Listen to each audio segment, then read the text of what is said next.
Hi అండి. మనం ఓపీడీలో చాలా మంది పేరెంట్స్ వచ్చి వాళ్ళ పిల్లలు భయపడుతున్నా గానీ, ఎగ్జైట్ అయినా గానీ, వణుకుతున్నారు అవి ఫిట్స్ అని చెప్పి భయం వేస్తుంది అని చెప్పి చూస్తూ ఉంటాము. దీన్ని షడ్రింగ్ అటాక్ అంటాము. ఇది కామన్ గా 6 నెలల నుంచి 2 సంవత్సరాల మధ్యన వయసున్న పిల్లల్లో వస్తుంది. ఇందులో ఏంటంటే ఎప్పుడైతే పిల్లలు భయపడుతున్నా, ఎగ్జైట్ అవుతున్నా, ఏదన్నా పని మీద బాగా కాన్సన్ట్రేట్ చేస్తున్నా, అంటే టీవీ చూస్తున్నా గానీ ఈ వణుకు లాంటి మూవ్మెంట్స్ వస్తాయి. ఇవి ఎక్కడ వస్తాయి అంటే తల, భుజాలు అండ్ చేతులు కూడా వణుకులాగే ఎగ్జైట్ అయినట్టు ఉంటది.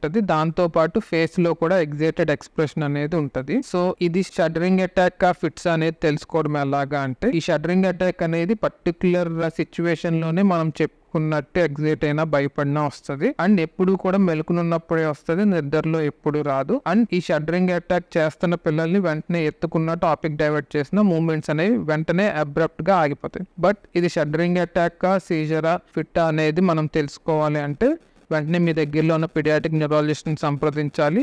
అది ఫిట్టో కాదో తెలుసుకోవాలి. దాన్ని బట్టి ట్రీట్మెంట్ ఇచ్చుకోవాలి.